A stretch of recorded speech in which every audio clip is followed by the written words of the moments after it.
I'm Dr. Kalyan Sundaram and a member of KGA and also a good friend of Professor V. Ravi. And I'm also a psychiatrist, as most of you may know. First of all, I'd like to thank Mr. Prithviraj, Secretary KGA, and the rest of the committee members for giving this opportunity once again to share the latest information about what's happening in the COVID scene in this country. And more importantly, would like to thank Professor V. Ravi for taking time to come to us again. Most of you may know this is the second appearance for KGA to talk about COVID. Last year, when you had invited him, and we thought he will give us some insight into what is the scenario related to COVID virus and what is the correct information and how do we need to handle that. I'm not going to formally introduce him except to say that he's in the government panel, several patents to his credit, even several awards, both nationally and internationally, and a very well known and a very much sought after virologist. He's very, very busy these days, understanding the genomes of the new viruses that are cropping up. When we met last year, we did not realize that we are going to have this so-called second wave as big as this. And what we thought about 10 days ago, we planned about the second wave. By the time we are sitting here today, it looks more like a second tsunami rather than a wave. So I thought this is the right platform. KGA has been very proactive in trying to make people understand what are we dealing with. And there is no better person than Professor V. Ravi.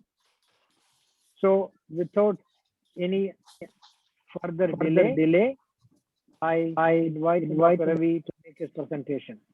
Ravi, please. And there's two things, please. All of you are muted. Any questions will come only in the chat box. And once you put your questions in the chat box, at the end of his presentation, I will be moderating the chat boxes because sometimes there are several overlapping questions and Dr. Ravi will take the questions as many as it's possible. Dr. Ravi, please.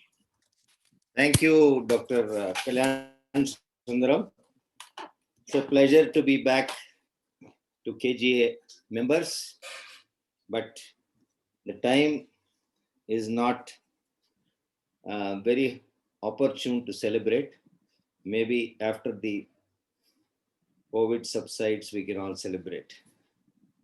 So what I will do is, let me first share my screen.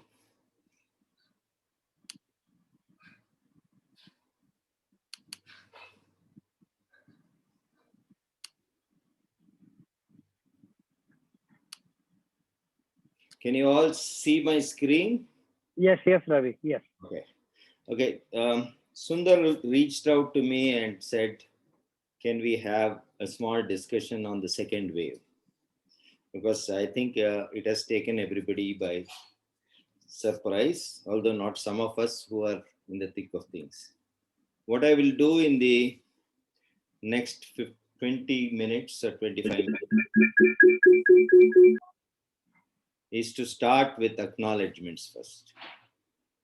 Then talk to you a bit of history, facts and myths related to the virus, to its transmission, to its clinical management and clinical manifestations, and the myths related to vaccines, and end with a note on future.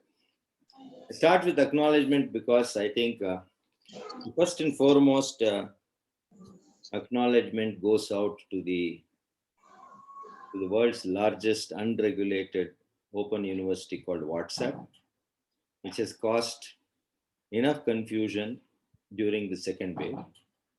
There are too many pundits and experts out there, and unfortunately no students. So I think this has contributed to mayhem, a lot of anxiety, wrong facts being perpetuated. So I think it's time to take stock and get the correct things across. So I think I would first acknowledge social platforms. Second, Dr. Kalyan Sundaram for having me again. and all my colleagues at NIMHANS, where I worked for so many years, and I continue my work on genomic sequencing for their excellent work they're doing. Moving on to the history, you see a graph here. This graph is more than a century old. Data pertaining to the 1918 pandemic flu. Actually, the origins of the 1918 pandemic flu, the so-called Spanish flu, was in late to 1917. And the first peak you see here of deaths plotted against the various months is in June 2018. It lasted for about 2 months. There was a gap. And again in October, November, and December, there was a huge second wave. There was a gap of almost a year, more than a year. I'm sorry, more than 3 months again, there was a third wave. The reason why I'm showing you this is, it is not that we did not know.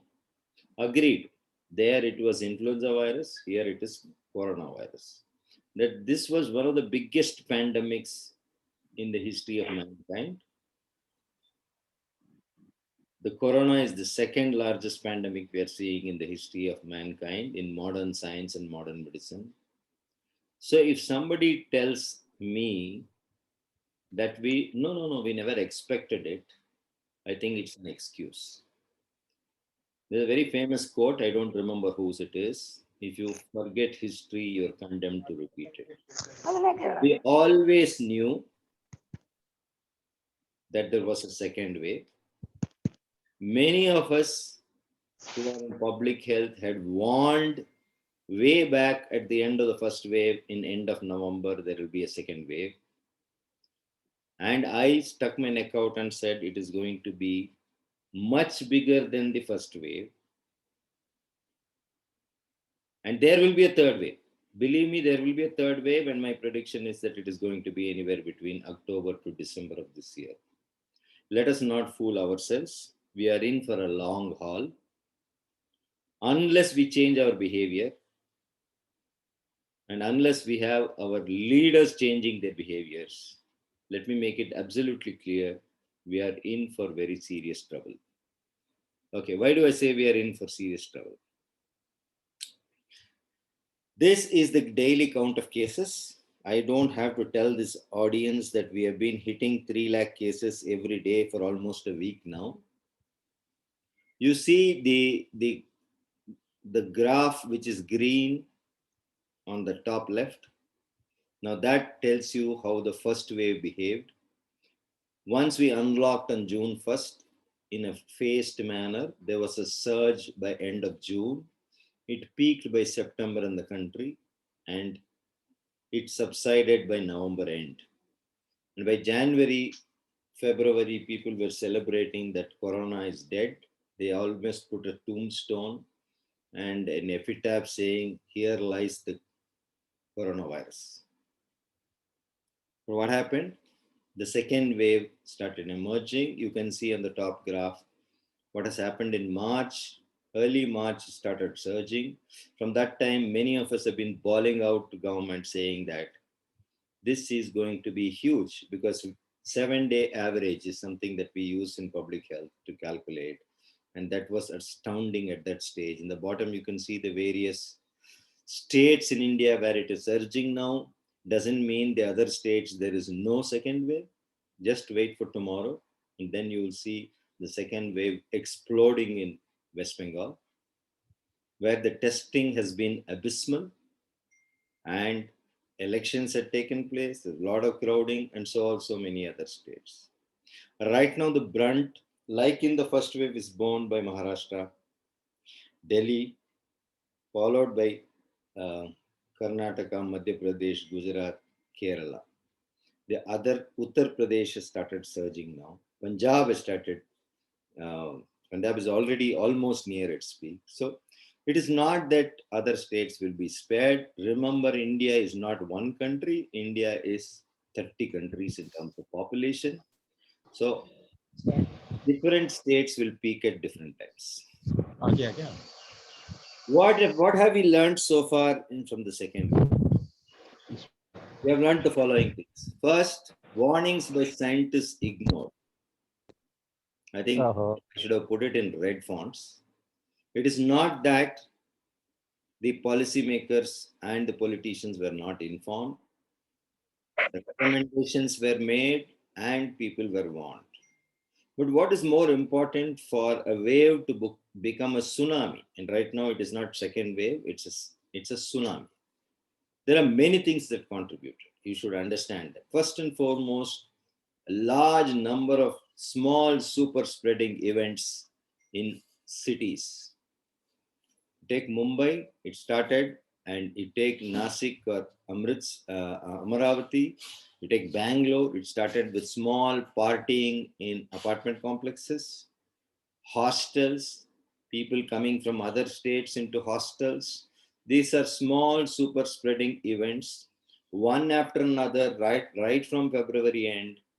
Several super spreading events put together ignites a large fire. The biggest contributor, I would say, is lack of COVID appropriate behavior. People were not wearing masks.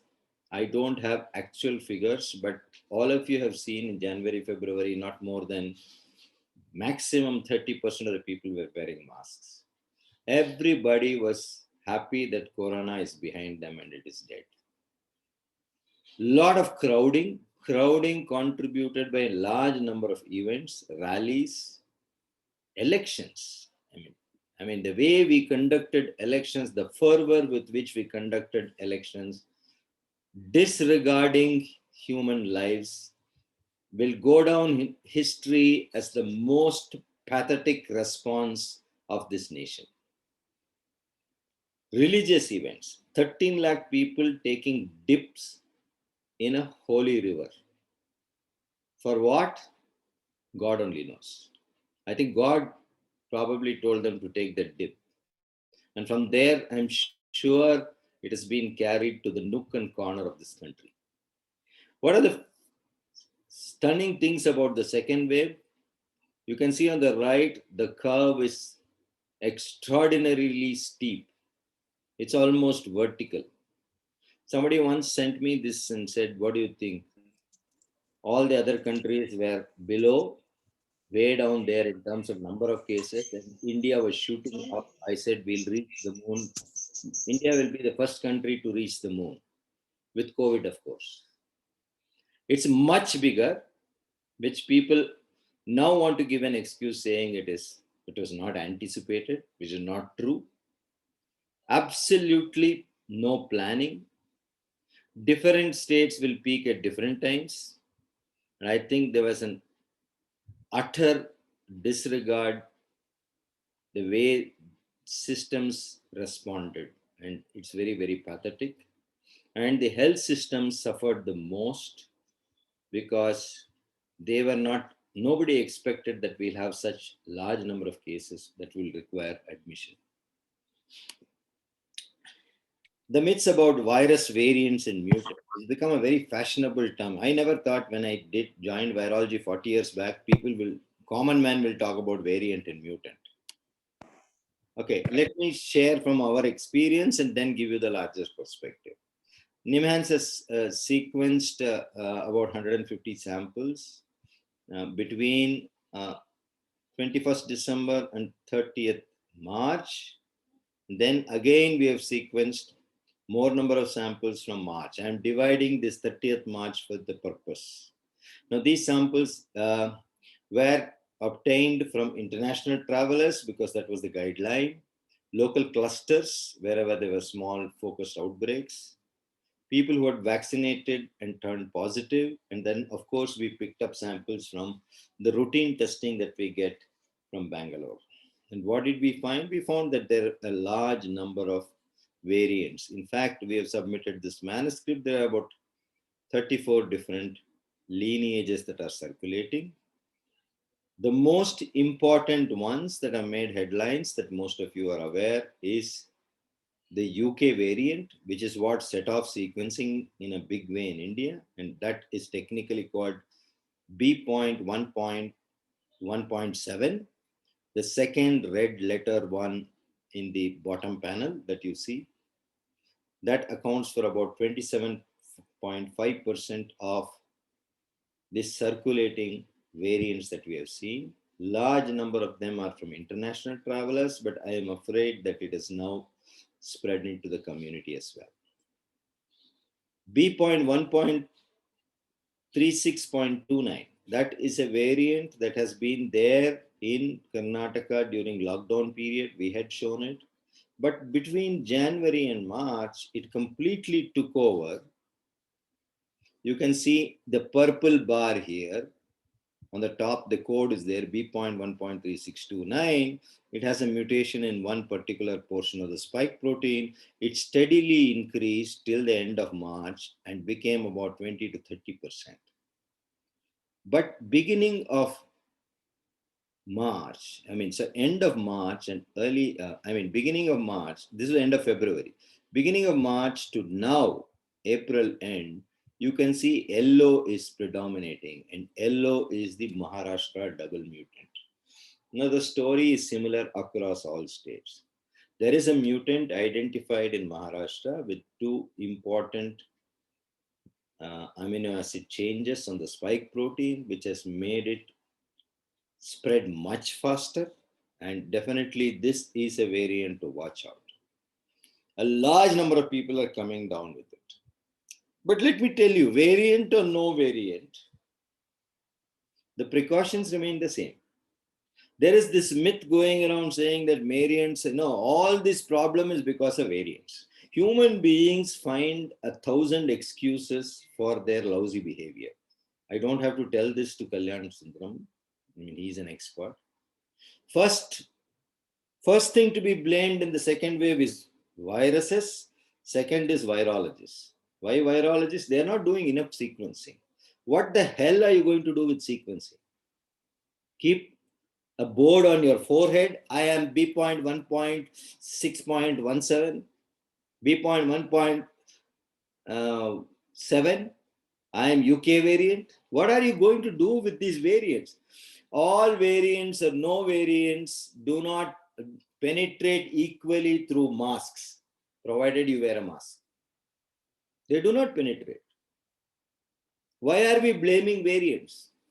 For everything, tests are missed. PCR tests are not working because of variants. Who told you that? Absolute bunkum. Armchair theories. Everybody has become an expert. I'll tell you these myths later. This, of course, we have been hearing last year also. It speaks of summer, so virus won't spread. I think the facts and figures speak for themselves. Okay, end of March, UK variant and the Maharashtra mutant have started spreading into community. Whole of Delhi and Punjab, the UK variant has become a problem. Whole of Maharashtra and 16 other states, the double mutant has become a problem. Let's go to clinical myths. Severity.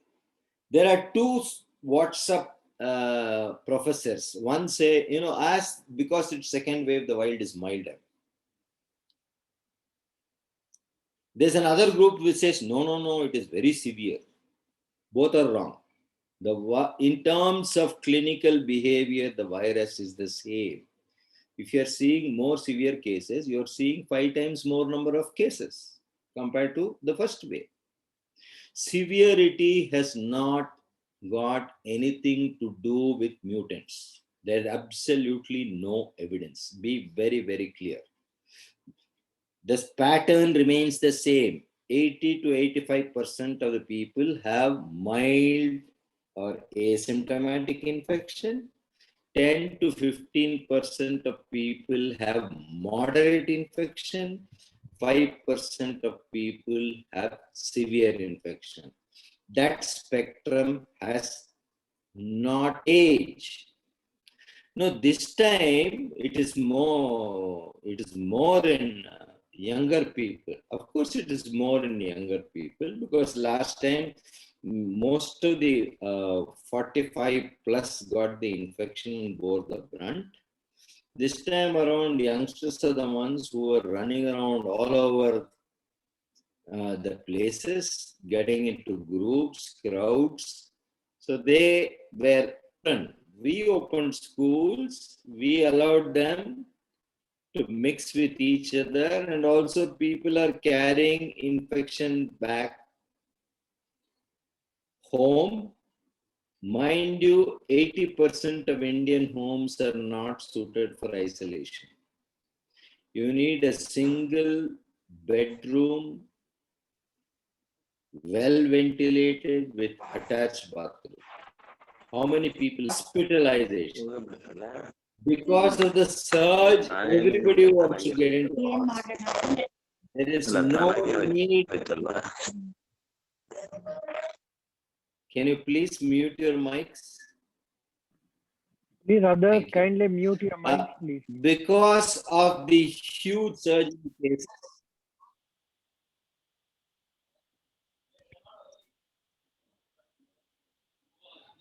Because of the huge, they have to get into hospital so that if they develop moderate or severe disease, they will have access to oxygen and drugs. Fear psychosis. 80 to 90% of people can stay at home. I retired on November 30th. I religiously am doing one thing every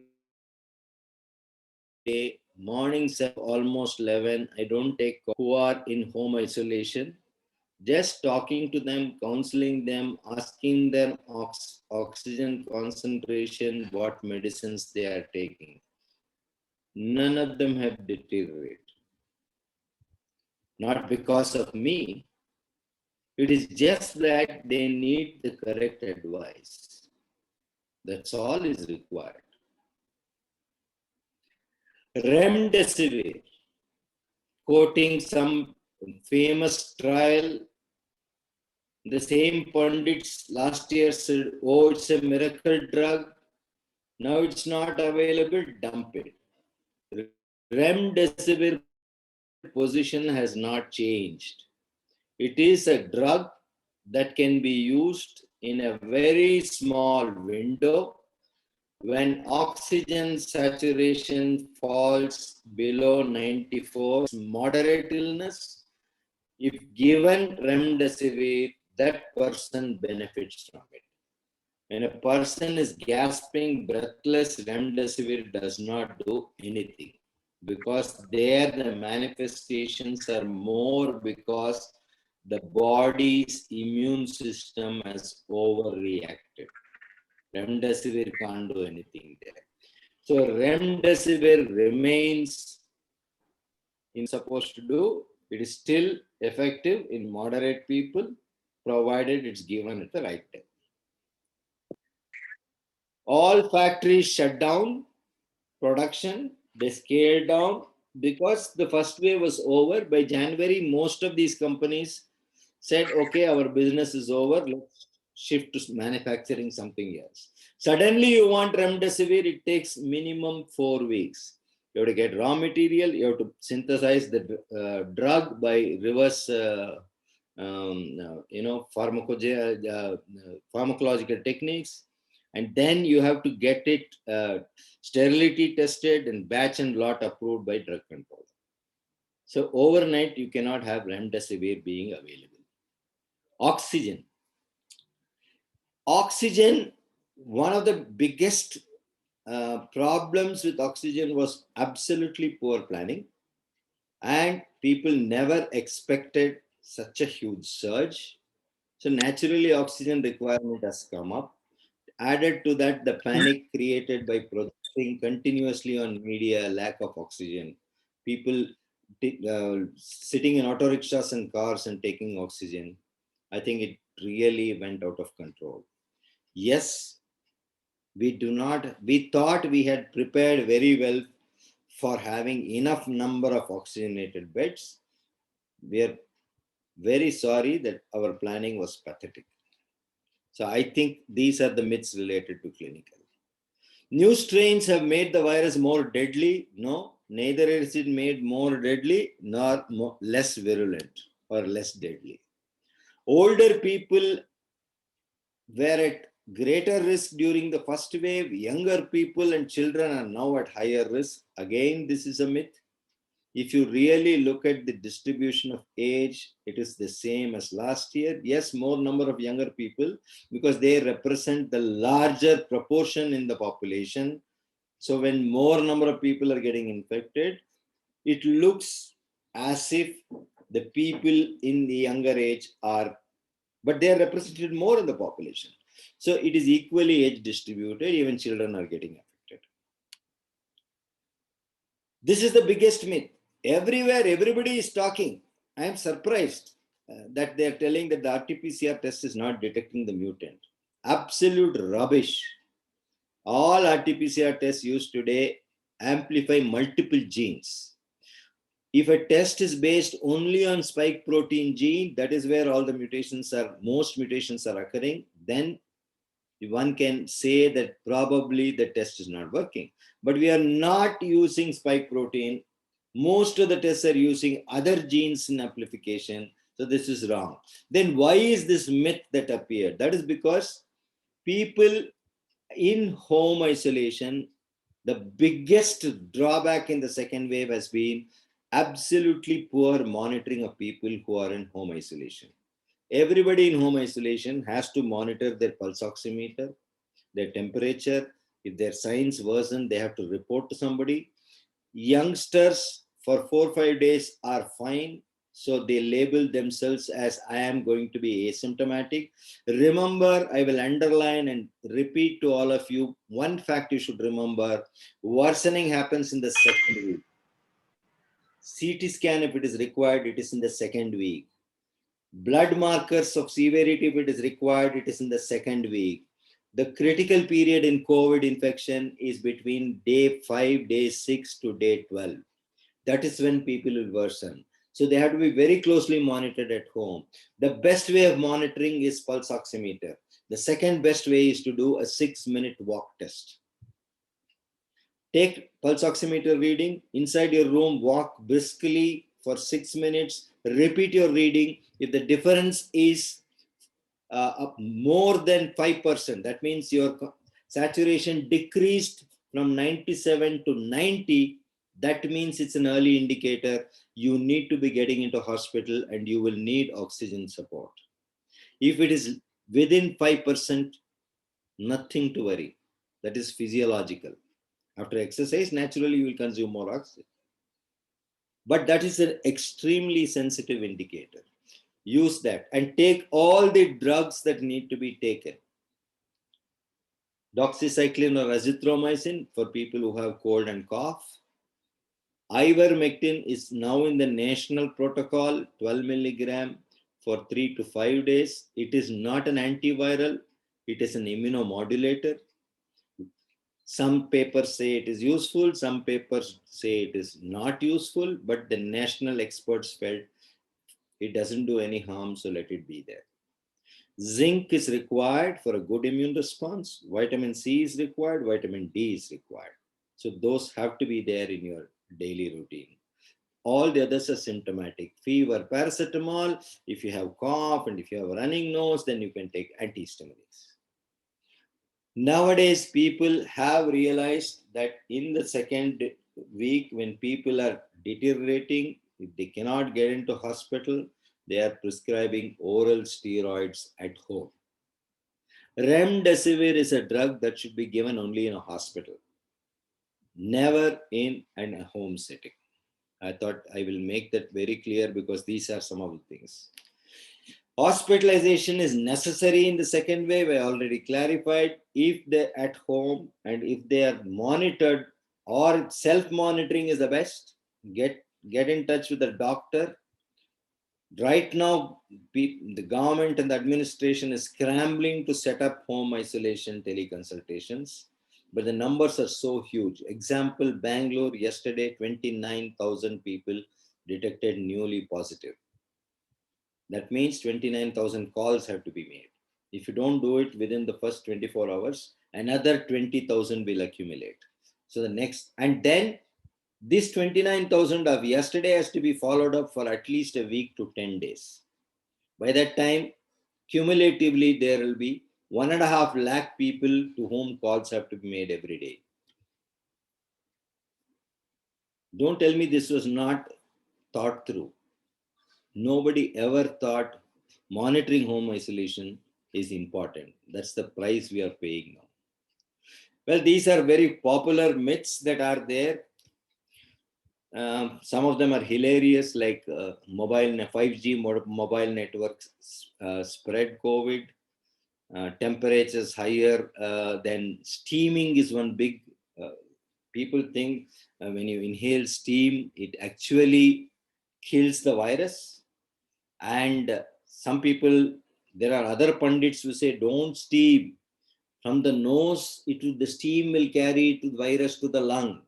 Again, armchair theory. Whether you steam or you don't steam, virus will ultimately go to the lung. If you want to do steaming, please do it. It clears respiratory passages, period.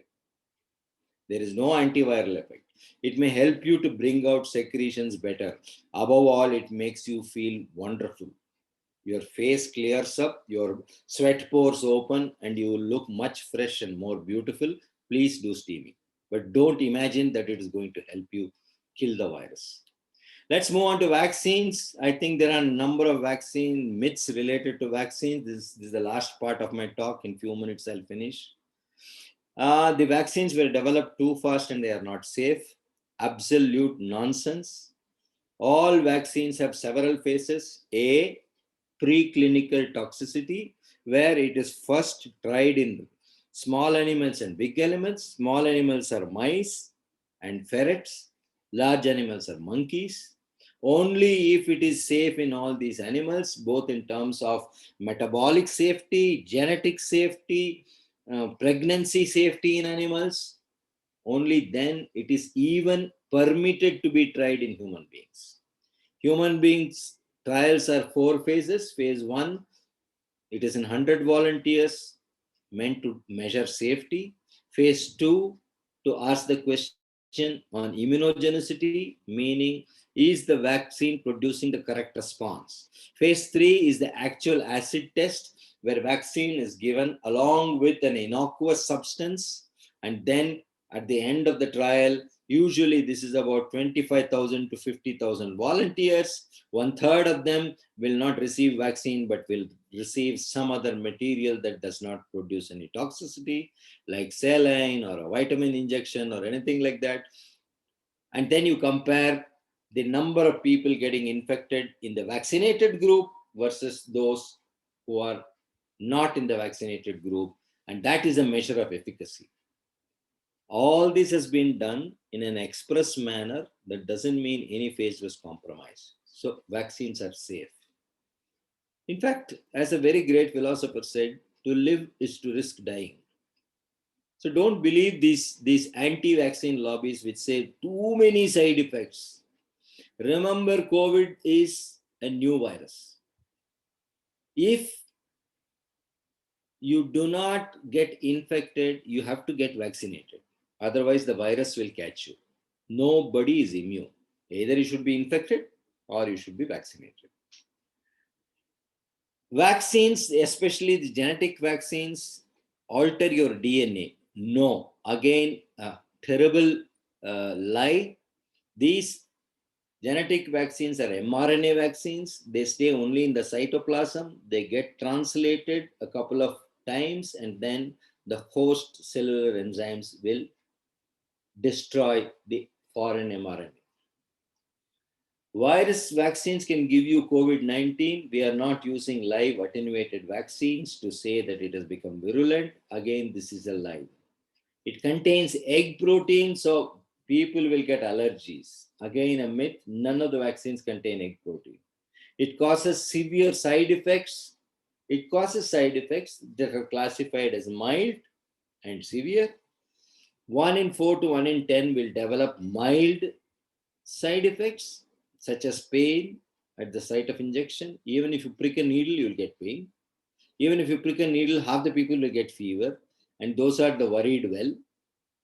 Type A personalities will get all sorts of side effects because they want to get side effects. Then you will get myalgia, you will get fatigue, then mild cold. All these are symptoms you will get. Severe side effects are rare, 0.006%. Many of them have been advertised and popularized in the media as blood clots and bleeding disorders and deaths and so on. Let me tell you, more sensation than actual facts. Yes, some of them will develop serious side effects. We don't know who they are. That is a risk that you have to take, but the benefits far outweigh the risks. It makes women infertile. Now, this has been doing the rounds for polio. It is done for measles, for mumps. Now it's doing for COVID. These are anti-vaccine lobbies. And the latest one I did not add there, you should not take vaccines when women have periods because they lose a lot of blood. Their immune system won't respond. I don't know who manufactures such wonderful myths. I would like to meet some of these guys on WhatsApp so that I can manufacture some truths to counter these myths. Anytime you can take. See, the vaccine has not been cleared for children because the trials did not include children. Now, children between 9 and 18 are being included. So, in another month or two, it will be cleared. And then probably for 2 to 9 years. It has not been tried out in pregnant women because it was made so fast. They said, okay, we'll do it. They are not the priority group. Elderly are priority group. Similarly, lactating women. Now the CDC advice is very clear. Vaccines are safe. Taking a vaccine during pregnancy or lactation is left to the particular person. Many obstetrics gynecology societies are giving this advice. So these are the various myths about vaccination. What about the road ahead? I'm very fond of this slide. The photograph on the left, I searched and found on the internet. It's a road with many road humps. If, like Indian politicians and administrators, you think there was only one hump, we got over it with some restrictions and we are going to speed. I'm sorry, the road on the left, if you speed in a four-wheeler, your head will hit the ceiling and you will have a ghastly cut on your scalp. If you're in a two-wheeler, you'll be thrown off to the side of the road. You cannot speed over a hump. We are going to have many humps. And we have the steepest hump now called the second wave. The middle picture on the right. But you are going to have many humps. We have to learn to live differently. We cannot proceed at the same speed, giving economic activities as an excuse. Elections do not promote economic activity. Dipping in Kumbh Mela is not economic activity. I know there are some critical economic activities that should go on, and that also where we should follow COVID appropriate behavior. If we don't wear a mask, we are doomed. I am treating 14 people right now. When I say treating, I am counseling 14 people, online friends, many of them doctors who have turned positive after the second wave. Let me make that very important point. Wearing mask, avoiding crowds, maintaining social distance, washing hands is the most important thing you'll have to continue for the next year and a half. Vaccines guarantee protection against severe disease and death. No vaccine, I repeat, no vaccine can prevent infection. It is not designed for that. No vaccine gives you sterilizing immunity. We have to wait for a miracle nasal vaccine that can neutralize virus with antibodies in the nose. That is still under development. All vaccines today, you will get infected to varying degrees depending on the efficacy of the vaccine. But believe me, even after vaccination, you have to continue COVID appropriate behavior. So this is the road ahead. Be very clear. And my greatest fear for the third wave is it is going to be children. simple common sense. You don't need intelligence in public health. The elderly are being immunized. The middle-aged are being immunized. We have opened up today immunization for the younger lot, but we don't have vaccines for children. We want to start schools, and our people will continue their inappropriate behavior, bring it home if they don't go to schools, and give it to children. The virus will always find a susceptible host. History has taught us that. Till it infects the last human being on the earth, or till the last human being on this earth is protected, the virus will continue to circulate. Please remember, protect your children for the next 1 year. And my advice, I started writing to people saying that, to policymakers and administrators, please get ready with pediatric intensive care wards.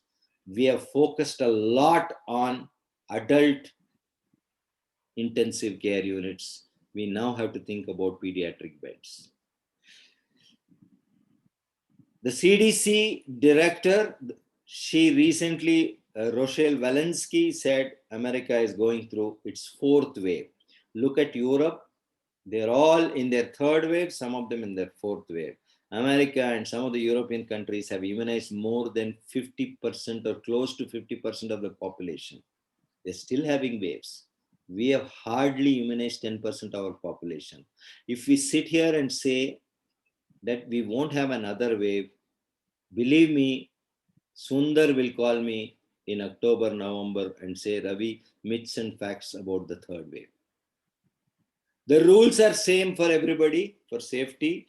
Always wear a mask properly. It should cover your nose, your mouth, and tightly sit over the chin, not hang as a necklace on your.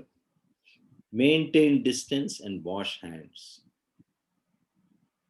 Well, these are the other waves we are talking about. All this time we talked about COVID waves, but there are other waves as well. The first wave was mortality, morbidity. The second one is also similar. Now, the second wave in terms of human life is going to be impact of resource restriction. And then the third wave is we have to learn to interrupt activities. We may have to have mini lockdowns or restricted movements. And of course, throughout from the first wave, the biggest toll it has taken is on mental health. And I am not an expert. Sundar will answer questions on that. In summary, it's a contagious virus. The new mutants are more infectious. They're spreading very quickly. You can get immunity only through infection or vaccination. Better get vaccinated. Don't wait for infection because it's a lottery. You may be in the mild, moderate, or severe group. And I don't like people playing lotteries. And I think we have to remember that the road ahead is bumpy with many speed breakers. So we should alter our lifestyle towards that. Sometimes we might be at home, sometimes we go out. So all of you, please stay safe and stay healthy. Thank you. Thank you very much, Ravi, for an extraordinarily good talk. I'm quite sure Ravi said it as it is. He did not pull any punches. He said it directly into your face. If it does not hit you, the virus will hit you. So there are plenty of questions, and I'm going to quickly run through them. And Mr. Secretary, Mr. Prithviraj, if we run over the time, I'm sure you will permit us to go little beyond 6 o'clock. I'm sure that will be permitted because a lot of interesting data has been provided. A lot of questions have come up, and Dr. Ravi is ready to handle this question. Sundar, I cannot resist one interesting question from Dr. Suhas Pai. If vaccination is not protecting one from being infected, what is the need of such a vaccine? Please. Dr. Pai, I'm surprised as a medical professional you're asking this question. Can you tell me one vaccine that prevents infection? Polio vaccine, does it prevent infection? Rabies vaccine, does it prevent infection? Influenza vaccine, does it prevent infection? Remember, Dr. Pai, all vaccines come with only one guarantee. They prevent disease and death, not infection. Why are we asking so much of viruses and virologists? Can't we wear a mask? I'm surprised, Sundar, that somehow my pets in the laboratory and in my life and I are being targeted in the second wave. We were hailed as heroes during the first wave. Thank you. Okay, let's start with the first question. Ajay Malik, so one has the first Covishield jab on 1st April, second jab on 1st May after 4 weeks. Will it be harmful if I take a third jab on 1st July after 2 months? Ravi? 2 jabs. You have taken 2 jabs, sir. Thank God for it and thank the country for it. Please do not be greedy. If necessary, policies will be announced for the third jab. That third jab you want to take may save the life of somebody who has not taken a jab. Right now, a third jab is not permitted. Mr. Kashinath Pai says, everybody knows there will be a second wave, but there is no evidence that any expert committee had publicly warned the government about the scale of this wave. How can we just trust experts that they warned the government? 56th proceedings of the Technical Advisory Committee of the Government of Karnataka is a 12-page document. I can share it with him, which had warned extensively that it will be a wave and we should not let our guard down. And subsequently, every Technical Advisory Committee proceeding, both Zoom recordings are there and written minutes are there. If people are perpetuating such lies, I'm sorry, I can only hang my head in shame. Mr. Thomas says, lives are being lost. We have been caught blindsided. What can KGA to do to help in the crisis? What would I recommend that KGA does? It's a club, people play golf, and people congregate on the 19th hole, spending more time, perhaps sometimes, than on the golf course. What would you recommend if you had to tell us do and don't in KGA? Golf is an open air game, and thank God the Golf Association is one of the places. But as Dr. Kalyan Sundaram said, if people congregate near any of the 18 holes or after the 18 holes, definitely it will facilitate spread. What can KGA do? Ask yourself in what way. There are many areas requiring help. Even if you take up one, I would only urge you take up one. To me, the biggest need I see, I may be wrong, this is entirely personal, is talking to people who have got a positive result, reassuring them and making sure that they are getting the right kind of treatment they are taking, not unnecessarily popping pills. If you can facilitate something like that, or find a call center that can facilitate people, mental trauma will be reduced and people will recover faster and they will not rush to hospitals. Let me just have a one-liner answer to this. If and when KG opens the golf, play golf, keep your distance, and get into your car and drive home and have a drink, and don't sit in the bar and have a drink with your friends because you are congregating again. What you have done for 4.5 hours, you are violating the next 1 hour. Okay, what's your opinion on airborne nature of this virus? Can it be transmitted like the common cold? Well, this is a myth that I did not address. There's been a flip-flop. We said, oh, it's airborne. Then we said, no, it's droplet-borne. Now we are coming back and saying some Lancet papers, no, it's airborne.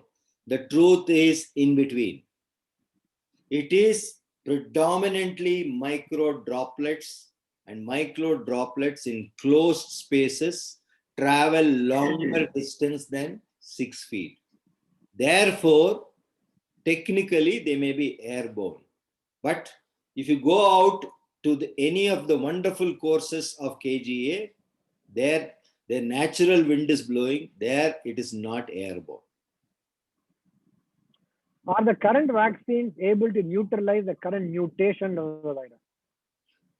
We have very little data. every manufacturer is trying to generate this data. Covaxin, the National Institute of Virology. Covaxin is Bharat Biotech vaccine. It's a totally indigenous vaccine. NIV has produced data saying it neutralizes equally UK variant, South African variant, Brazilian variant, and the double mutant of Maharashtra. It is understandable. I've gone on record more than 3 months ago for the print saying that killed virus vaccines are time-tested platforms. They give the benefit of all antigens to the immune system, whereas all other vaccines are only presenting the spike protein. So when there is a mutation in the spike protein, that vaccine will sooner or later fail. What is the window of administration of steroids? Steroids will be required mostly in the second week, but I have seen some pamphlets saying that from the beginning give steroids. I think that is not advisable. When symptoms start worsening, be it cold, cough, or fever, or oxygen saturation starts dropping, there's definitely a role for steroids, because steroids prevent inflammation and fluid accumulation in the lung and prevent the lung from getting flooded.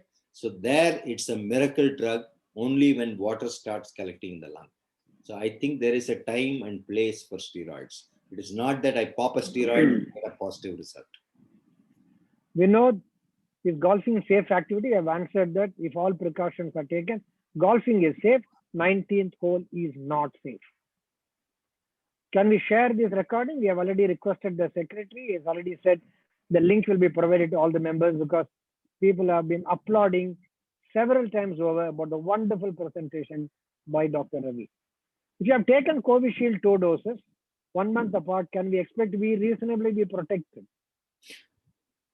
See, protection is a word that comes into reality 2 to 3 weeks after the second dose. The second dose may be 4 weeks for Covaxin.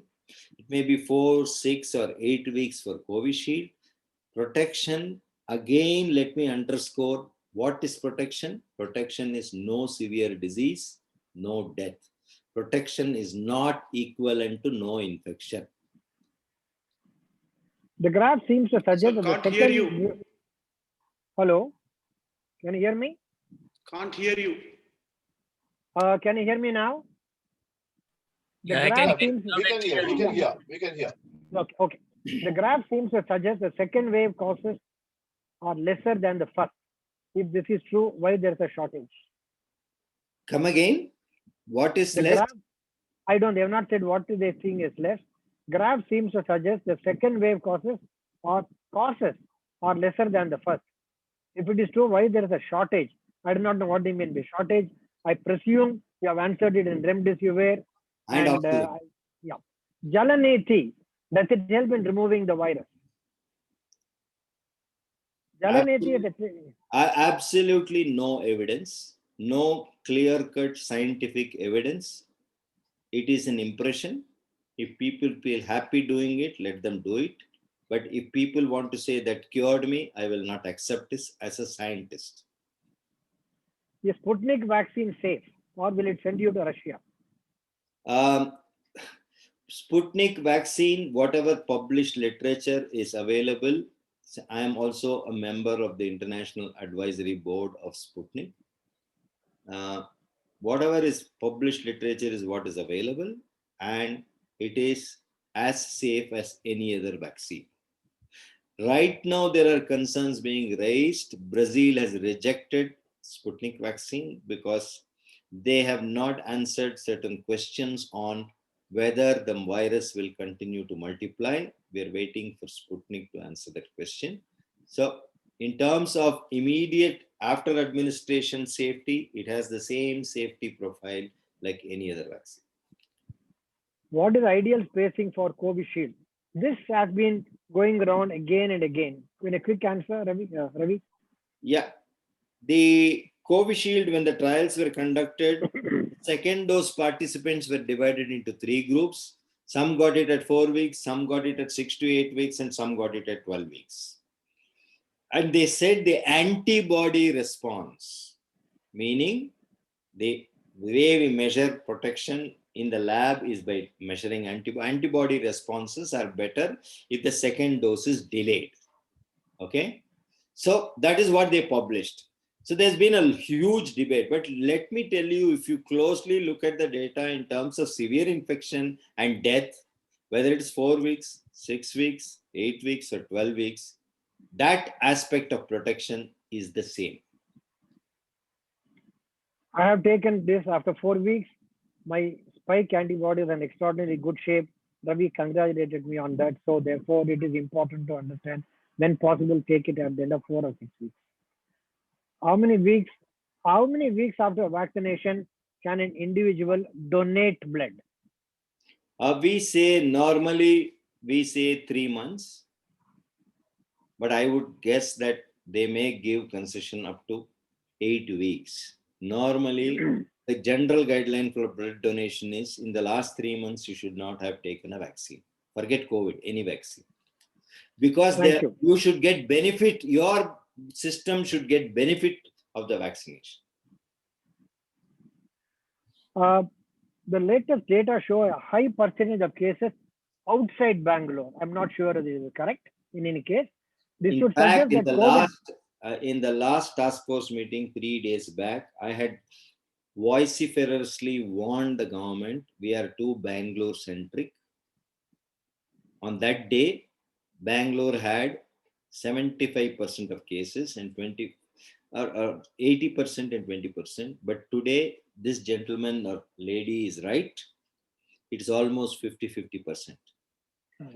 The other districts are surging now. They will come down later. Bangalore will come down earlier. The other districts will come down probably in June end. This should suggest that COVID-19 has been carried back to the villages. I had warned the government to impose lockdown before the Ugadi weekend because it was a long weekend of 5 days. Second Saturday, Sunday, Ugadi, Ambedkar Jayanti, and one Monday. I told people will carry flowers, fruits, and corona from Bangalore to the districts. That is exactly what has happened.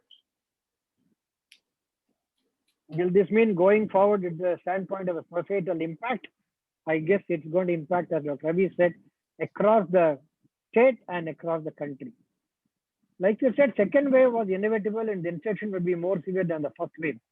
Why did the courts not take suo motu cognizance of this and ban all public gathering and rallies? This was a simple action to prevent such a surge. Disappointing, it was not done. I'm afraid I am not competent to answer that question.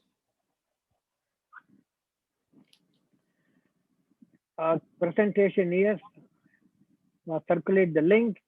It is believed that COVID does not spread through surface transmission, contact, groceries, etc. If so, why wash hands? Good practical point. Yeah.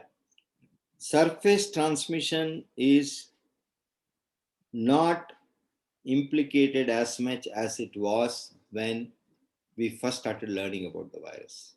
Having said that, we wash hands because if a person has passed by, coughed, or sneezed, any surface could be contaminated. Number one. Number two, most people do not know how to remove a mask. They remove it from the front. You're supposed to use only your fingers and remove the elastic bands and remove the one, and then wash your hands because the outer surface of your mask is contaminated. Yes, some surfaces are highly infectious, especially masks. And whenever you are in crowded areas, anything that you touch may have the virus. Some of the vaccinated people are getting infected. Any particular reason? You have said it before. Absolutely. Vaccination does not prevent infection.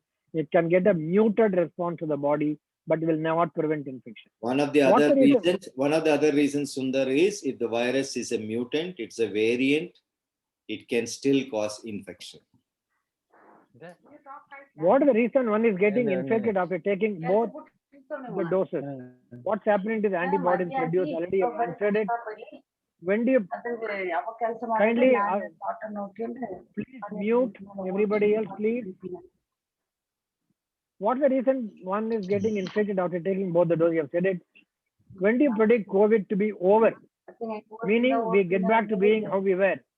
Spanish flu lasted 2 years and then disappeared. Sorry, Spanish flu lasted 3 years. This will also last 3 years. It all depends on how quickly we get people vaccinated. After that, it will become endemic like a flu, but it's not going to disappear. Your grandchildren and my grandchildren and their children will also get SARS-CoV-2 infection. Should we wear a mask even at home? Right now, given the condition, if there is somebody who's going out and exposing themselves to crowds and not wearing masks, then yes, every household should wear a mask because that person is putting everybody else to risk. The US CDC has allowed no masks for small groups which are fully vaccinated. Your comments, please. Get everybody vaccinated, then I'll get answer to the question. Why is the children are recovering much sooner with lesser complication than COVID-19 compared to adults? Generally, the immune reaction in immune system is evolving in children, number one. Number two, there are some papers that show the receptors for the SARS-CoV-2 virus, namely the H2 receptors, are densely less in children. These are the two reasons. Having said that, remember, children get one of the worst complications of COVID, which is a multi-system inflammatory disorder 1 month after they get COVID. Yes, proportionately, the number of people manifesting overt disease is less in children, but the complications are not less in children. In fact, just to answer this, 4 of us got infected last October at home, me, my wife, my son and grandson. We home quarantined. When we recovered, we just wanted to test the antibodies. 3 adults had no antibodies. My grandson had antibodies. I discussed this with Dr. Ravi at that point in time. If vaccination is not protecting one from being infected, what is the need for such a vaccine? You are contradicting your own presentation, Dr. Pai. I already answered. It was so interesting a question that I said I should take it up this first. No vaccine guarantees protection against infection. I would love to see a vaccine in the history of mankind that has protected infection. Lot of complimentary messages to you, Ravi. You said vaccine reduces severity but does not prevent infection. But your presentation in the last slide indicates otherwise. They also said the virus will not go until the last person on earth is vaccinated. I meant infection, not severity. Everybody who gets infection does not develop severe disease. It's entirely up to your immune system, how appropriately it neutralizes the virus or it decides to overreact to the virus. So there is no contradiction in what I said. I think TAC document should be released. Stop getting poetic. Put this in the public space to avoid such attribution. Please, if you do not come clean, politicians please demand will get away. it from the government. Please demand it from the government. I have signed a confidentiality agreement. But if one RTI is put by any one of you, TAC documents will be made public. If someone wearing a triple layer cloth mask is exposed to COVID patient and thereafter uses the mask, is he safe? I didn't get the question.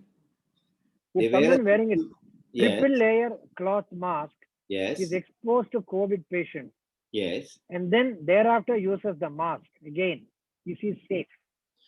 Remember, mask usage, there are some myths I want to bust. You cannot use it eternally, the way Indians use everything eternally. One towel for 45 days, one soap for so many people. No, those kind of things don't work. Every day, 6 to 8 hours is when a mask is effective. The moisture in your breath will make the mask wet. and water will act as a vehicle to carry the virus from outside to inside. So change your mask at the end of 6 to 8. Remove the mask with your fingers from the side. Don't touch the front of the mask. Wash, if it's a cloth mask reusable, wash it with soap and water, dry it, and preferably iron it and then wear it again. Surgical disposable masks and N95 masks, please don't reuse them. Have enough stock of masks. There are several people across Bangalore, across the country, Delhi, one from Uruguay, from my wife Usha's contact student. Thank you so much, sir, from Uruguay. Well done, Ravi. You have gone global, not that you are not global before. First dose and second dose, I think it has come again and again. My second jab was due on 21st April, 28th day after the first jab. Yet to take the same. Please advise what is the appropriate approach. Confused. I think you have said it before. Is it Covaxin at the end of 4 weeks, Covishield between 4 weeks and 6 weeks? If it goes beyond, do not get alarmed. Get it at the soonest time. What is the transmission of the virus in an aircraft? Is it safe to fly? Good question. Flights are a risk. In spite of air changes in a flight, sitting in closed room packed with large number of people, irrespective of whether you are wearing a mask or a shield, the risk is more than being at your house. Traveling by flight is risky business, especially if the flights are long haul flights. Do you need to wear a mask if you go for a walk in the park? Depends on how many people are walking with you in the park. Exactly. How much time will the immunity built in the body take to reach its efficacy potential to fight the virus after the second shot of vaccine? Will it ever fight completely, Ravi? 3 weeks is when the protection sets in. It reaches a peak by the first month or second month. Remember, after natural infection, that is, if you have had COVID, there is enough data to say now that in 3 to 6 months, antibodies wane. That is why already infected people also need to get vaccinated, because their antibody levels are falling, and this vaccine will act as a boost. How long will antibodies last after vaccination is a question people will ask. Data available says now for 9 months it lasts, because the trials were started 9 months back. So because memory cells are induced by almost all vaccines, we expect it to last minimum of 1 year. What if the person wears the affected mask accidentally, wears in reverse fashion? Goodness me. Affected portion exposed to the nose. I can guarantee the person will get infected. Absolutely. The answer is already there. Avoid accidents. When is the plasma administration required, sir? Yes. Plasma administration, there are 2 points I want to make. It is in the first 3 to 4 days that it helps to neutralize the virus. Once it goes into the lungs and it induces inflammation, which means breathlessness, oxygen levels dipping, plasma therapy at that stage will not help. Number one. Number two, plasma therapy is best given when antibody titers are measured in the plasma, and only high titered plasma containing high titer antibodies is used for plasma therapy, is when it will be effective. How safe is it to take away food from a restaurant, both cooked and uncooked food? It is safe to take cooked food. I do not know the cook's status of COVID, so I would not take uncooked food. How will we know whether we are fully cured from corona infection after recovering from mild infection with a CT score of 1 out of 25? CT scan score. CT scan scores below 10 itself tells you that you are in a very safe zone. Above 15 means you are entering danger zone. 20 and above, you are definitely in danger zone. Wellness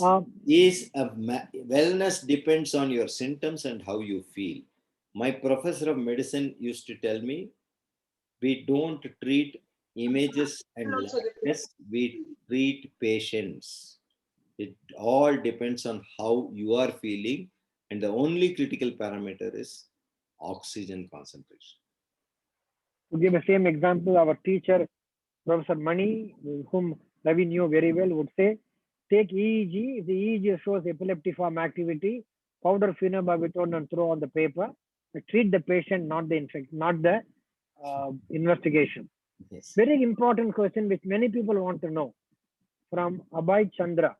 Can we take the vaccine right after recovering from COVID? If so, what should be the time gap? This is something which people keep asking. Been a very good answer. I'll tell you the time and I'll tell you the logic. 8 weeks after your PCR test came first positive is when you should take the vaccine. Okay. The reason is you can have virus lingering in your body for a longer time. Normally, most people 10 days virus disappears. By 14 days, PCRs become negative. In some people by 21 or 28 days. So we do not want to induce an immune response when there is natural infection. That is why we say, let the natural infection completely subside. Then you give a shot, then you will boost the immune system. Otherwise, the vaccine will not have its effect if you give it along with the disease. We So want if you give it earlier than the 8-week period, can a person get a worse reaction for this vaccination? No. That is not the reason why it is not given. You're not going to get advantage Any from benefit vaccine by giving earlier. Why do you want to waste a vaccine dose when it's not going to produce an immune response? Makes a whole lot of sense, Ravi. So wait 8 weeks from the time you got tested positive. Is it required to wear N95 mask? Is cloth mask effective? Is it? What is the question? Is it required to wear only N95 mask or a simple cloth mask? Is it effective? Whatever mask you wear, the way you wear it is most important for effectiveness of protection. Number 2, N95 is definitely need to be worn by people who are treating patients. Healthcare workers in the current scenario should wear N95. Those who are coming in contact with a large number of people in their profession or their work should wear an N95. All others can wear a surgical mask or a triple layered cloth mask.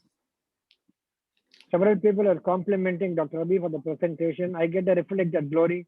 Thanks, Dr. Kalyan, for coordinating this. Most welcome, gentlemen, and I really appreciate your compliments. Would it be better if a Covishield first dose followed by Covaxin second dose? No chance now. Nobody knows the answer because interchangeability trials are going on right now. Remember, vaccination is permitted by regulators based on the data that is presented.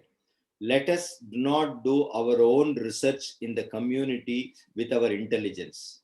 Better to be disciplined and say, if you have right now nowhere in the world or outside the world, I can take one shot of vaccine that I want and choose another vaccine for my second dose. Please don't experiment. Whatever 2 doses, if you get of the same vaccine, be assured you're protected against serious disease and death. In fact, I've said this to several of my friends who asked me this question. Don't mix drinks. Don't mix vaccines.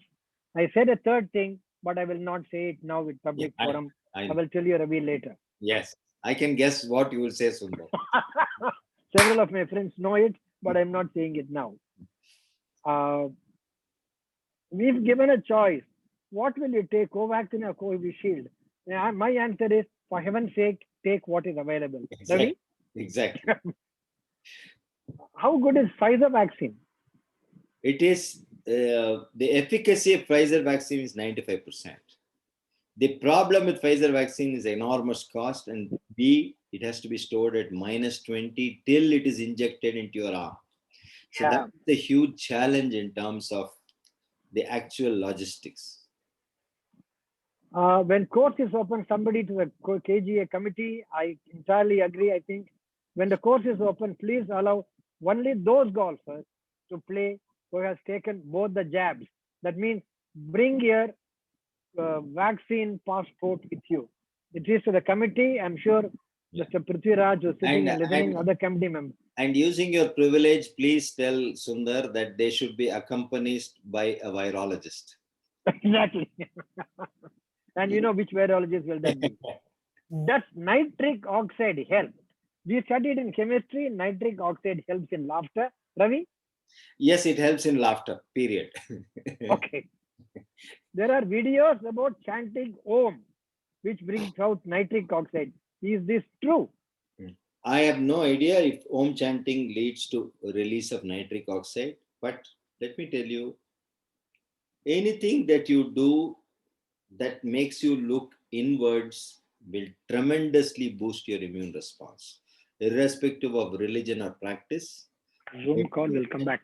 Meditation, prayer, all these have a very calming effect on human mind.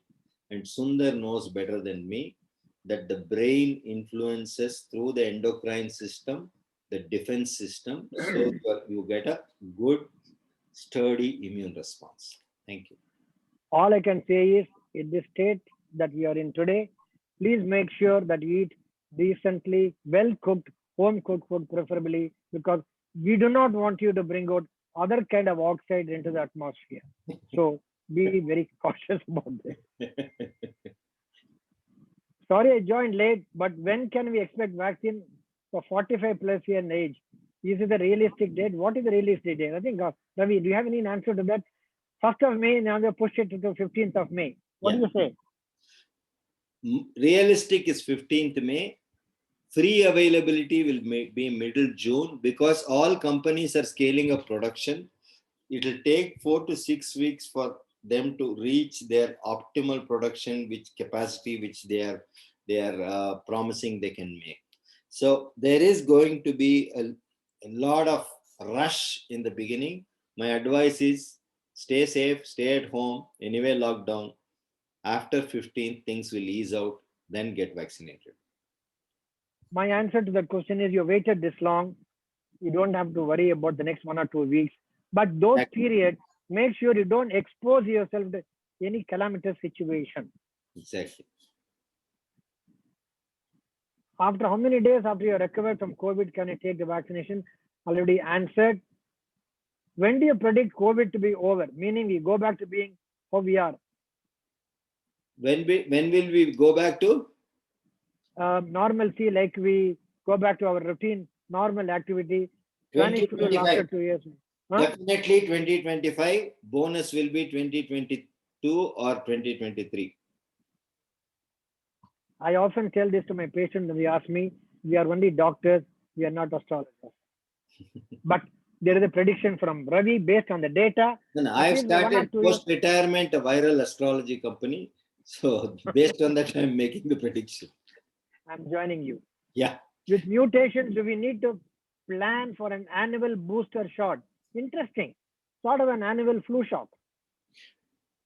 The honest answer is we do not know. But my answer is it is likely that all of us will require a booster shot because the virus is continuously mutating. Remember, viruses also follow Darwinian principle, which is survival of the fittest. So they'll go on mutating and the immune escape variants will be selected in the population. We are nearly at 7:21. There are another 70 new messages that have popped up.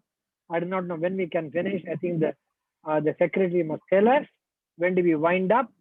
If my pulse oximeter reading is 98, 99, can I assume I have no COVID infection? Ravi, please. People with COVID infection also have 98, 99 pulse oximeter reading. Pulse oximeter reading is important always, more so after being diagnosed as COVID-19. But it cannot be a diagnostic test for COVID-19. What is the required level of antibodies to help fight infection? IgG levels.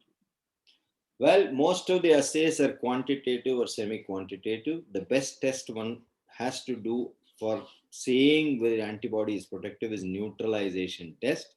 Very cumbersome, done hardly at a dozen places in this country because it requires biosafety level 3 cell culture laboratory. Surrogate tests are available where they are giving values in arbitrary units. You would have seen AU per ml or international units per ml, depends on the assay. Normally double digits and above is good, generally speaking. Somebody close to my heart, how soon after the vaccination can I have a drink? Cheers to this question, Ravi. As a doctor, I don't prescribe alcohol. I must go on record. I don't prescribe alcohol, but I would say at least 48 hours, not because you will get any reaction because you drink. Please give your gut and your immune system a chance to recognize the antigens. Don't allow alcohol to blunt your immune system. I'm just joking. It's just that heavy drinkers generally have a very blunted immune response, more related to nutrition and the type of intake they have. That is the reason we say the effect of alcohol is not that it interacts with COVID and produces reactions. It can lessen your immune response if there is no moderation. And that is the reason we say, if you can, avoid a drink, especially for 48 hours. Consider yourself that having mala for Sabrimala for a few days and then take out the mala after 4 days. And depending on how heavy you have been drinking, it's a very, very valid point because there is no blanket answer to this. Safer to stay away for some time rather than indulging in it. Now that I've taken 2 shots, cheers, call a party, and then become a super spreader. Very informative, realistic picture, blah, blah. Compliment to the doctors who are putting their lives together online. Absolutely true. Ravi would agree with me. People, general public, do not understand the kind of a sacrifice doctors, nurses, and other frontline workers are doing it on a daily basis. Ravi, one quick comment from you on this point. Yes, I think we are very fortunate a lot because how many people get this opportunity to selflessly serve? I think the healthcare workers are a very fortunate lot. And I'm glad that we are being compared to the armed forces. This is biological war, and we are soldiers fighting a biological war. I think there are general questions. Now we are nearly 7:30.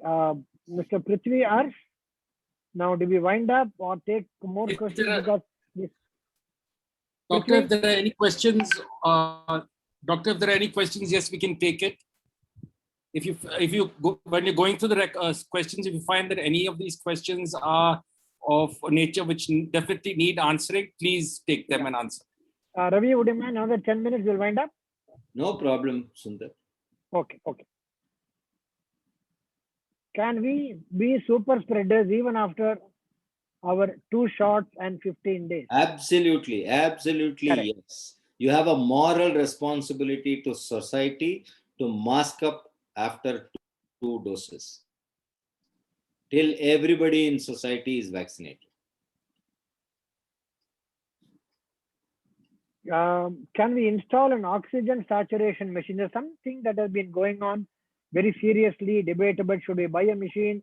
Should we keep an oxygen saturation machine? Which brand? How much do we spend? Can we install an oxygen saturation machine at home as a precaution? If so, can we buy that? I will only state Colin Powell's rules. There are 2 which I like. There are 10 totally, Sundar, and maybe I will sometime share it with you. Rule 4 and 5 I like. Rule 4 is I don't choose for others. I don't allow others to choose for me. And rule 5 is be careful about what you choose. You may get it. So I think that answers the question. Oxygen concentrators, whether to have. Anyway, the cost is between 50 to 70,000. There is a 5-liter version and there's a 20-liter version.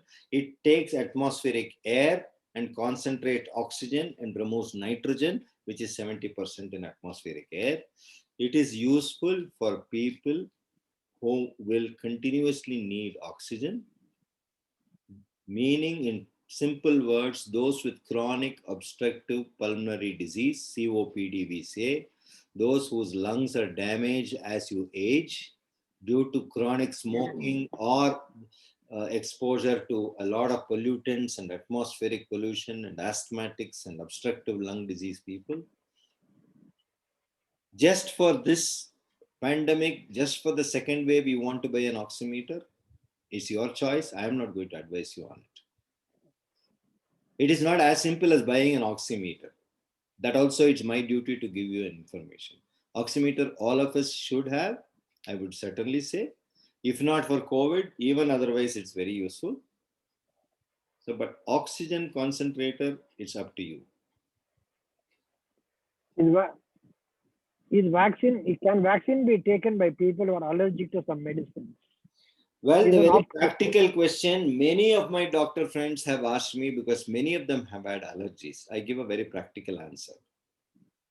The practical answer is if you can go to a center and tell them, can they give you 0.1 ml test dose? That is the way vaccination should be done. Any drug, when it is administered in a clinic, especially if it's a new drug, or if it is penicillin, what do? We give a test dose. We inject a tiny wee bit, 0.1 ml under the skin. If somebody feels itching and scratching and increased heart rate and breathlessness, then we know the person is reacting. If you already are a person prone to allergies, get a test dose, wait for 2 to 4 hours, and then take the shot. A dozen of my doctor friends have done this and they were very happy with my suggestion. It's up to you. We got vaccinated and then got infected with COVID-19 after 1 week. We have got vaccinated. A week later, we got COVID-19 infection. When should I take the second dose of the vaccination? I think I answered that question. 8 weeks after your first PCR test came positive. Can you please explain what is meant by 95% efficacy in Pfizer versus say 70% in Covishield? Okay. It means that I told you phase 3 trial had people who have received the vaccine and people who have not received the vaccine. If a large proportion, if say there are 100 in each group, I'll give you an example, 95 in the saline group got infected, whereas only 5 in the vaccine group got infected, then I would say the vaccine is 95% protection. That means definitely after vaccination, among those who are vaccinated, there's a 5% chance that you will get infection. That's what it means. What is the significance of viral load number? The test that we are doing is not designed to measure viral load. Viral load assays are done differently using standards where known quantity of virus is diluted serially in tenfold dilutions, and a standard curve is constructed with it, and based on your sample you read off the standard curve how much it is. That is not being done. It cannot be done routinely. Having said that, the CT value, that is the value at which the cycle at which the test becomes positive, PCR is 40 cycles, that is roughly people commonly use it as viral load. It has, in my opinion, absolutely no relevance for managing a patient. We have seen, right now I'm seeing vaccinated individuals, both doses after 2 weeks, having CT values of 10, 12, and 14, which you would say is extraordinary high amount of virus, but they are absolutely clinically fine. I've seen asymptomatic people with very low CT values, and other vice versa. I've also seen severe people with late CTs or high CTs. So it has no clinical bearing. Is Moderna good vaccine that is being administered in Germany? Absolutely. That is another vaccine that has 95% protection. It's an mRNA vaccine. Unlike Pfizer, it requires minus 20 degrees. The two shots are 3 weeks apart. Slightly more minor side effects with Moderna compared to Pfizer. Can we become super spreaders even after our 2 shots and 15 days? Absolutely. Absolutely. Very yes. clear. Absolutely, yes. How do we protect ourselves from house helpers? I'll put it other way around also before you answer, Ravi. How do they protect themselves from us? Don't hire them. Uh, Do your household jobs yourself. I know you are depriving a job to somebody else. If you have to, then get them vaccinated. Many people are doing it in apartment complexes. Get them vaccinated and then hire them. But still, masking is important. They should not get from you. You should not get from them. Is the virus airborne? I think you have answered. Yes. Somebody had asked a question. Can it spread while people are talking and through the mouth it can spread to the person standing close to them? Yes. Yes. Singing, big, capital, bold, yes. Does it make sense to take a RT-PCR test and ensure not already infected before getting vaccinated? Should we take a RT-PCR test before vaccination? Not practical. Not practical, not required.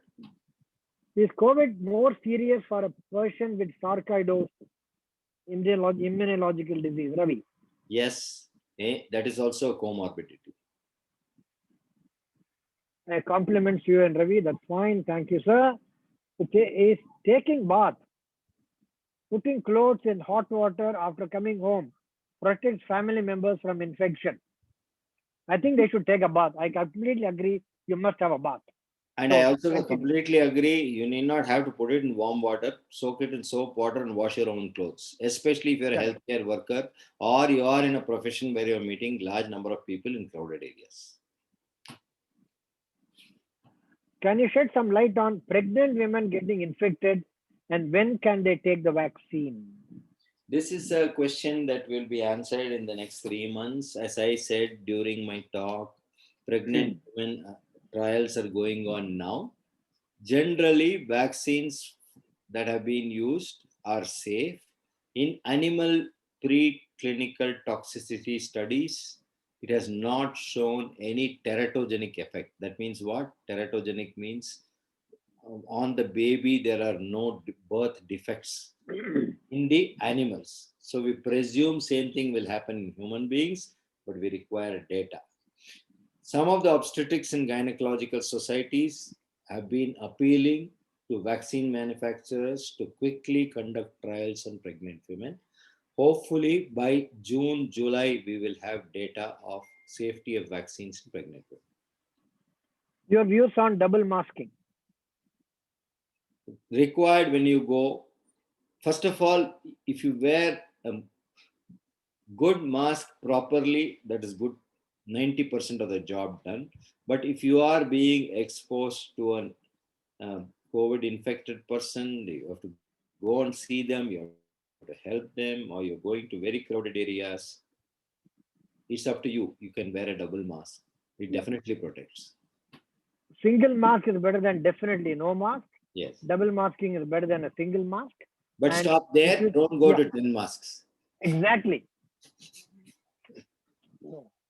And people are also asking, is there a people are swearing by, I'm taking homeopathy, I'm taking Ayurveda, I do not believe in any other pati other than my own pati at home and allopathy. What is your response, Ravi? Venkatachalapati, save them. There is no hard data to say that they're all very good.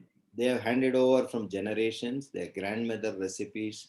But to say that they are going to protect me is, I think, not correct because there is no clear scientific evidence. Like, what is best scientific evidence? Allopathy swear by randomized clinical trial. That means there should be people who receive Shunti Kashaya versus warm water versus Antibiotic. plain tap water. Randomized groups, and you should show less COVID in Shunti Kashaya.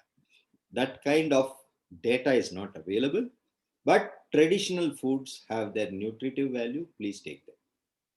But can it be said because I'm protected by homeopathy medication, I do not need to take the vaccine? What would be your response? That is being foolish. Okay, thank you.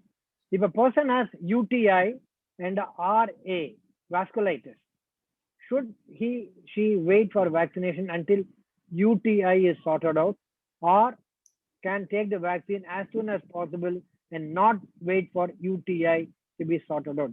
UTI, I think it means urinary tract infection. Okay. Let me make it very clear.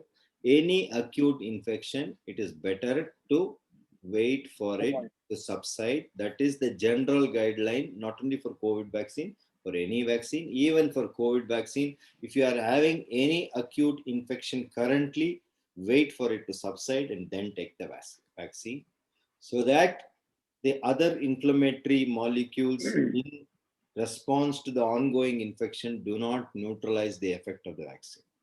That's the reason. Last two questions.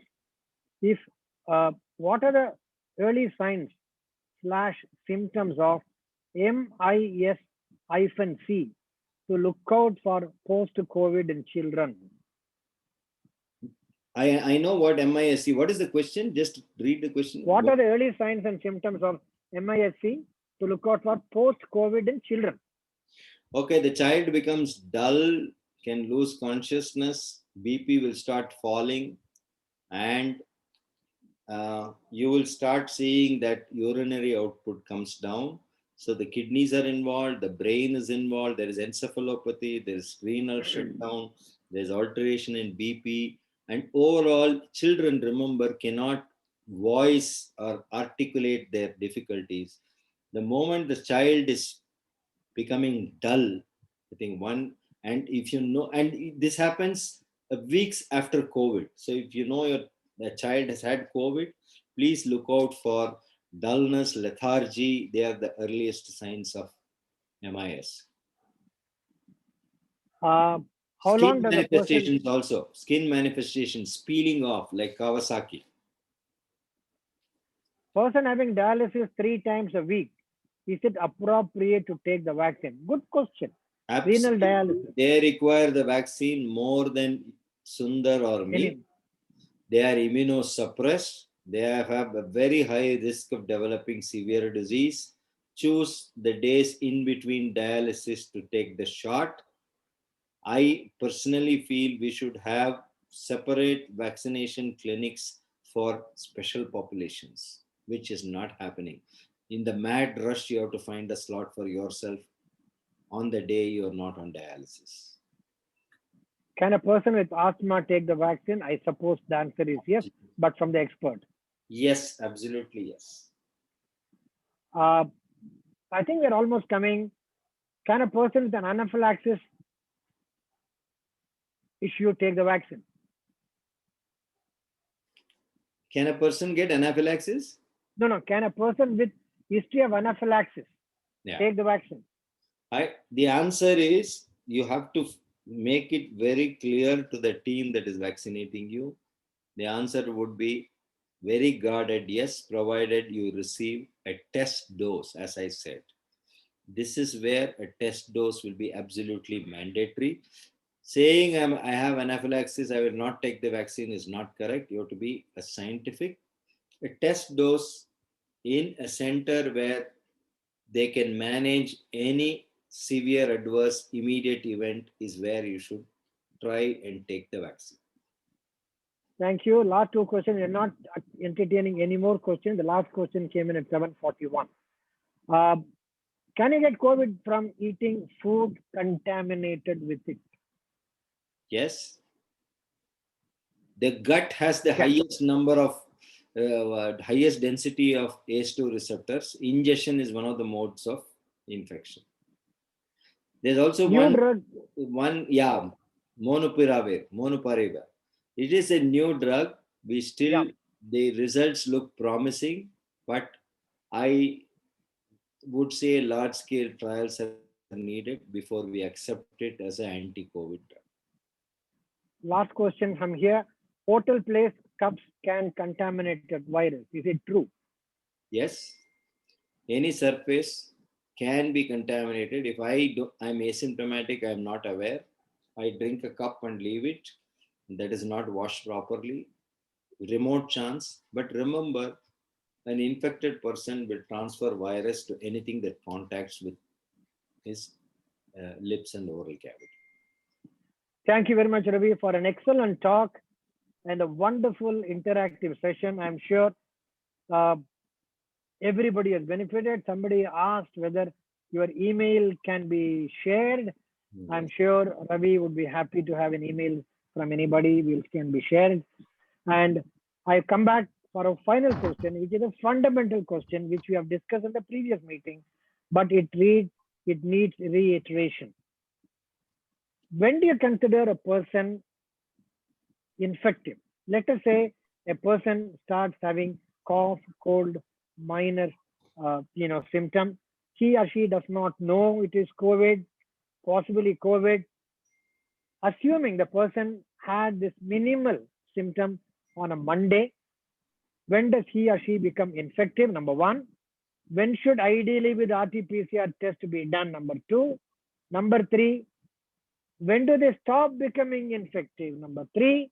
Number four, what happened to those primary contacts? Because these questions keep coming back again and again. A reiteration from you, Ravi, as a final bullet would be beneficial to all. Okay, let me explain in a different way. We do not know when virus has entered our body. The kinetics that we have studied, we know that after the virus enters the body, it takes anywhere between 1 to 4 days for people to develop symptoms if they are in that bucket called symptomatics. If they are people who are young, good immune system, they won't have symptoms. In both cases, after virus enters, it reaches a peak in my nasal secretions and in my oral cavity between 5th and 7th day. And virus levels start falling in 90% of the people between the 10th and 12th day, and by 14th day, virus shedding will stop. That is what we call as incubation period, 0 to 14 days. And the median or the mean is 5 to 7 days. So coming back to your question, I developed symptoms today. And let us say it is COVID. I am a COVID patient. I develop symptoms today. I am definitely infectious today and infectious for the next 1 week. I can also have been infectious yesterday and day before, because virus is multiplying and I am shedding virus. So generally for contact tracing, we say 1 to 2 days in the pre-symptomatic phase and up to 1 week after the symptomatic phase. If you have come in contact with her, God forbid, today we had a conversation and we had a long discussion without mask in a restaurant. You should get yourself tested the moment I tell you, Sundar, I'm positive. But that does not mean you are not infected. You should get yourself tested again 5 to 7 days from today. Because yesterday you met me and today I told you, Sundar, my test came as positive. You rush for a test and it is negative. You cannot be, happy saying, oh, I'm negative, I'm negative. Virus entered your system only yesterday. It will peak in your system only between 5th and 7th day. I hope I answered your question. And after that, I've tested up between 5 and 7 days. And for example, if you have tested positive, how long? Why would you want to remain 14 days in quarantine. What's the guarantee of what is the 14-day period? 14-day period is 99% of the people, 90% of the people will stop shedding virus by 7th, 8th day. But there is one small percentage that can go on shedding virus up to 14 days. That means even though small percentage of 10 to 15%, between 8 and 14 days, they can transmit the disease. Therefore, stay away for 14 days. Absolutely. For good measure, for good measure, 1 or 2 days more will not hurt. I think with that, we conclude the session. I think it has been absolutely outstanding. All of you will agree. You'll all give a very huge clap to Dr. Ravi and say cheers. And we planned for 1 hour meeting, and we are now 1 hour 47 minutes, and it's still counting. I'm sure, Ravi, you have become so popular in KGA. You'll have several invitations for the 19th hole safely after everything is safe and protected. And I'm sure Dr. Ravi will come back, hopefully not for the third wave. We hope you'll be able to prevent it, but for New Year insights and latest information so that we get educated and information is given to the general public like us so that we are knowledgeable and eligible to give the correct information. Dr. Ravi is very fond of saying people have been graduating from WhatsApp universities. People have done MPhil, PhDs, and postdoc. Please shed all those. Last point I want to finally. There's a group of people in USA called Amish community. Many of you know about the Amish community. They live like they were about centuries ago. They have nothing except their old methods of farming and living. Some reporter goes and asks them, the two Amish people, how come you have had no COVID in your community? One elderly gentleman gently says, we do not have a TV in our houses. We do not have a television in our houses. The message is very clear.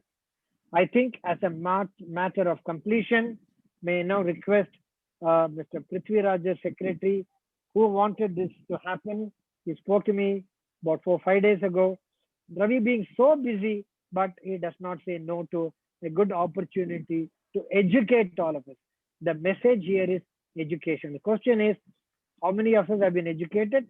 Depends on how many of you are going to follow the protocol and spread the message and not the virus. And that is critical. Thanks once again, Ravi, and Mr. Prithvi for your final vote of thanks. Thank you, gentlemen. Thank you, Dr. Kalyan, for coordinating all this effort and this entire program. Mostly, I would like to thank Dr. Ravi, who's been exceedingly kind in sparing almost 2 hours with us and sharing with all the members that have attended this program. Doctor, thank you very much. And as Dr. Kalyan had said, the 19th hole is always open to you at KGA when this whole, let's say, situation comes down and we are all in a better frame of mind. And to all the people watching, I just wanted to say one thing. There were a couple of points that Dr. Ravi and Dr. Kalyan had said, which was that what KGA can do most is to spread positivity and to, let's say, less listen to social media and WhatsApp, because that is what is probably the biggest menace that is going around right now. So let's, from KGA side, let's start sharing positive messages to our friends, share what information we received today so that people can benefit from that. We definitely will put this link out for everybody to see so that you can also share the link with people who are probably not KGA members, but outside in your friend circle, so that the more people that learn from this, I guess, and I hope more will benefit from this. So thank you all very much for spending your evening with us. Thank you, Dr. Ravi. I think this has been exceedingly nice of you. And Dr. Kalyan, though it was your topic in terms of the myths, thank you very much and look forward to your support as always. Thank you. Thank you very much.